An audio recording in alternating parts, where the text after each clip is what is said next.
if you're experiencing a CS2 CAD sync issue with error code 2026, follow these steps to resolve it quickly. This guide will help you troubleshoot and fix the problem efficiently. Step 1. Check server status.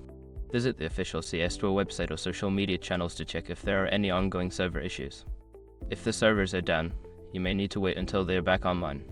Step 2. Restart the game. Close CS2 completely and restart it. This can refresh the connection to the servers and may resolve temporary sync issues. Step 3. Verify game files. Open your game launcher like Steam and navigate to the game library. Right-click on CS2, select Properties, then go to the Local Files tab and click on Verify Integrity of Game Files. This will check for any corrupted files and replace them. Step 4. Clear cache. If you're playing on a platform that allows it, clear the game cache. This can often resolve sync issues by removing outdated or corrupted data. Step 5. Relink your account. If the issue persists, try unlinking and then relinking your account. Go to the account settings in the game and follow the prompts to disconnect and reconnect your account.